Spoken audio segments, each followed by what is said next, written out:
Hi, this is Scott from Intercultural Elements. The world is shrinking in pretty much every way imaginable, and I think e-commerce is one of the best examples of this. Sellers who only used to sell in Barcelona, Bavaria, or maybe just Britain now have unfettered access to sell in countries and marketplaces all around the world. If you are to become an Intercultural Elements customer, then one of the first things that we do is create a proper strategy for you to figure out which marketplaces and countries you should go to. But what if you're trying to do this on your own? Well, we've put together a couple of tips to help you do just that. When it comes to figuring out where to sell, it all comes down to research. Now, perhaps some of the easiest initial research that you can do is indeed taking a look to see where you've gotten those foreign sales from already. After all, especially if it's non-native English speakers that are buying your products, it gives a very good hint of where there's a market for your product. And you have to think that those people are willing to go outside of their comfort zone and buy things in a language which is not their own. Another great hint is taking a look at where your competitors are already selling.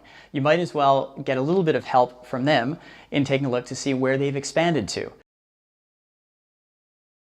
First of all, you want to take some of that indicative data that I just talked about, namely where you're already selling and where your competition is selling to help identify a country and perhaps even a marketplace that you should first look at. Let's just say that you're a UK seller and you sell fashion. So perhaps you've seen that you're already getting some French sales on Amazon. Well, you've just identified you should be looking at Amazon France first and foremost. Now, take a subset of your best-selling items and compare them with the products which are currently on Amazon. To the extent that you can, of course, make an apples-to-apples comparison, matching ASINs. If you can't, just get a general feel of comparable items. And when you're doing that, make sure to incorporate in the shipping prices, since that will make a difference to how you compare to the domestic sellers in that country. Once you've completed the comparison of Amazon France, now you want to pick a second marketplace in that same country. Once you have a pretty good feeling of how France might be as a market for you, then take that same model and do it with a different country. If you then take a couple other countries and add it to that, then you'll have a really good international comparison, ROI-wise, of what might be the best countries and marketplaces for you to expand out to.